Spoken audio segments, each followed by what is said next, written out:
शिवलिंग कौन केमिति हेला शिवलिंगर उत्पत्ति कहीं मूर्ति ठारू भी अधिक शिवलिंगर पूजा करा जाए। आसंतु जाने प्रभु शिव शंकर होउछंती स्वयंभू जार अर्थ से ही सृष्टि सार से निजे ही निजर और सारा सृष्टिर सृष्टिकर्ता और विनाशकर्ता। अनेक लोकंक मनरे शिवलिंग को नहीं बहुत खराब भावना रही अछि। आपण माने तो जानी छंती कि एही दुनिया रे जेते बेले भी कहार जयकार हेछि दुर्वृत्त माने ताहा सही पारंती नाही। आमर सनातन धर्म सर्वोपरि सर्वश्रेष्ठ रे अछि। सेथिपाई किछि अधार्मिक लोक माने लिंग शब्दर लाभ उठाई बहुत किछि कहि जाय छंती। दुख तो सेते बेले लागे काहेकि ना किछि हिंदू धर्मर लोक मध्य तीनी तुंडरे छेड़ी कुकुर भलिया सबु हरे ह मिसाई छंती।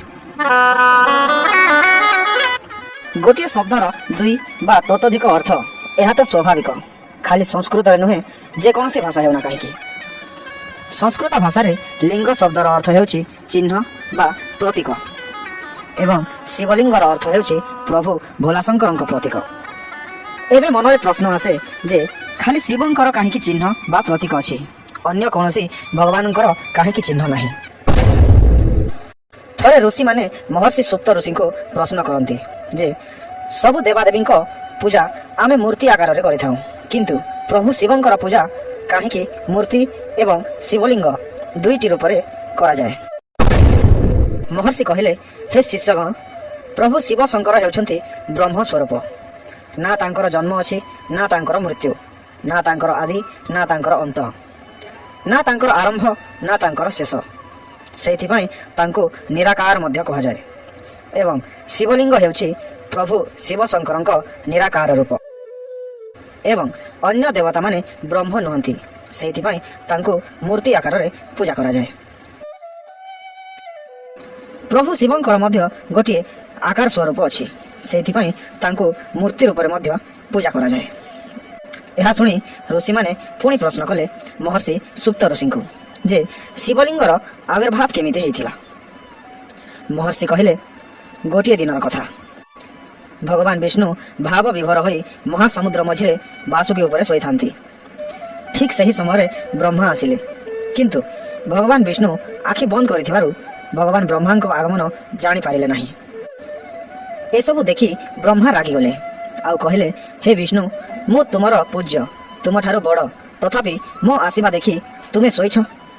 ए सब सुनी भगवान विष्णु आखि खोली देखिले आउ कहले मु आखि बंद करिथिबारु जानी पारिले नाही क्षमा करिवे प्रभु किंतु तुमे मो ठारू बड़ केमिति हेलो मने नाही कि तुमे मोर नाभि कमलरु जन्म नैछ। एहा परे दुहिंक मध्य बहुत द्वंद्व प्रतिद्वंद्व सृष्टि हेला। विष्णु कहउचंती मु बड़ एवं ब्रह्मा कहउचंती मु बड़। ठीक सही समय दुई जनक मध्य गोटे अग्निर खंबर आविर्भाव हेला एवं शून्यवाणी हेला जे दुई जनक मध्यरु जी भी एही खंबर मूड़ बा शेष खोजी पाइब प्रकृत से ही बड़। यह शुणी ब्रह्मा गोटे हंसर रूप धारण कर उपर दिग को गले आरंभ खोजापी एवं भगवान विष्णु बराहर रूप धारण कर तल को गले अंत खोजापी किंतु बहुत समय बीतीगला परे मध्य केही भी किछि खोजी पाइले नाही। भगवान विष्णु हार मानी फेरी आसिले एवं ब्रह्मा मध्य फेरी आसिले। विष्णु कहले कि मु खोजी पाइले नाही आउ फेरी आसिले किंतु ब्रह्मा यह शुणी बड़ हेबा लोभरे मिछ कहिदेले एवं कहले मु एही खंबर आरंभ खोजिकी आसीछि सेइथिपाई मु बड़। एहा परे प्रभु शिव शंकर निज रूप रे आसी कहले हे विष्णु तुमे सत्यतार मार्ग रे अछ सेइथिपाई तुमे मो सहित समान आउ ब्रह्मा को रागी जाई कहले तुमे मिछ कहिछ सेइथिपाई केही भी तुमर आदर करिवे नाही कि तुमर पूजा मध्य करिवे नाही।